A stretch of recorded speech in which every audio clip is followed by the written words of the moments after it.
Our next fellow that I'd like to introduce to you is Melissa Schieble.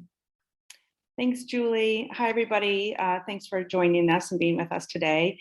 My name is Melissa Schieble, and I'm a professor of English education in the Department of Curriculum and Teaching. And I'm very excited to be a part of this group this year, and very fortunate to be in this space with all of you. So my work and sort of, I'm going to tell a little bit of the story behind the workshop, and then I'm going to give some details also about the workshop and share. We already have a date for mid-November, and so I'll share some of that information with all of you today. So my work, I study literature for youth and also classroom discourse that's focused on power, privilege, and oppression. And so I use critical whiteness studies and racial literacy lenses to engage with that work. And that led to a project that I worked on with a couple of colleagues, my colleague Amy Vetter at the University of North Carolina, Greensboro, and also my colleague Khadijah Monet Martin, who at the time was a doctoral student in urban education and is now at Stanford University.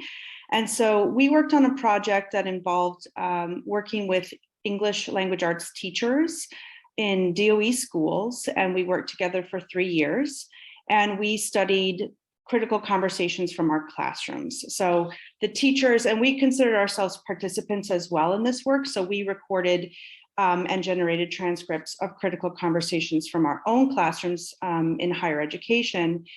And we defined critical conversations as conversations that involve tensions in perspective and that involve a focus on power, privilege, and oppression. And so we really, looked at intersectionality in terms of the content of conversations, intersections of race, class, gender, sexuality, ability.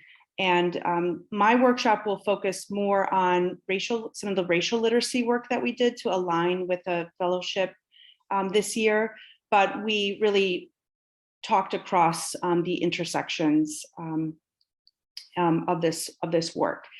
And so I have a couple of slides from a workshop, so I didn't create these for today, but I thought they would be helpful just for sharing some of the information. So I'm just going to share my screen briefly.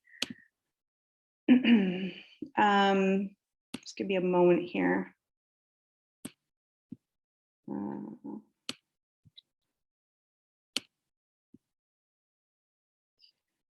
This looks a little different than what I'm used to. So just give me one moment. No, that's not right. Okay. I'll just make this I'll just leave it as is, and I assume everybody can see. Apologize for the slides on the side. Oh, here it is. I'm used to Google Slides now, so thanks for your patience. So the work that we did together led to the publication of this book, Classroom Talk for Social Change, that was published in 2020 by Teachers College Press. And so this is a book that took all of those conversations and the studying that we did together of those conversations and led to what we really learned about critical conversations, what they look like in K-12 classrooms, but also we found that there's an interest in higher education with this work as well. And so I've done some talks with the CERT in the past couple of years about this book, and I'm really excited to be able to talk about some of what we learned in the context of higher education.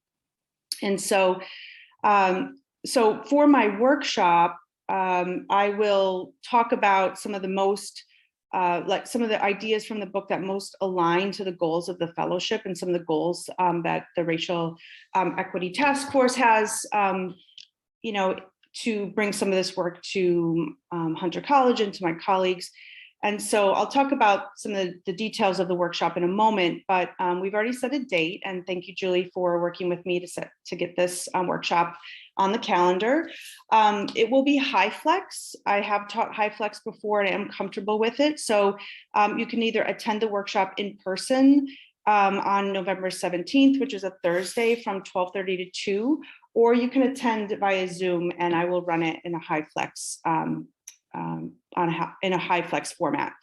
Also, if you have any questions, say, for example, some issues that you're dealing with in your own classroom context, or that you'd like some support with when facilitating difficult conversations, please send those to me. If you do plan to attend, please, I ask that you send those to me prior to the workshop using my Hunter email. And then I'd like to really be able to work in some of the specific issues that faculty are having into the workshop.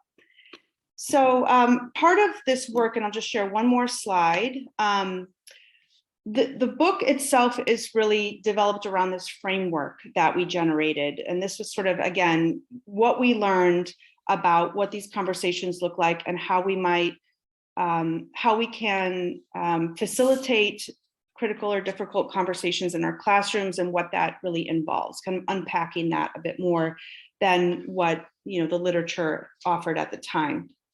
And so I'll really focus on each of these elements of the framework, but really also honing in on the idea of how we might build racial literacy. Our educators, build our own racial literacies, as that's always a work in progress, and also build our students' racial literacies to engage in difficult conversations about race and racism, white supremacy in our classrooms. And I also plan, as part of this fellowship, to also be available for specific departments. And so Julie and Assert are going to work with departments to where I'll just, I don't have anything, won't have anything planned. It's not a workshop. It's really just a chance for, a conversation to happen in departments where I'm there just to support that conversation and offer what I might be able to offer through some of what we learned through this work and the scholarship. And so there will be a sort of a part one of the workshop this fall.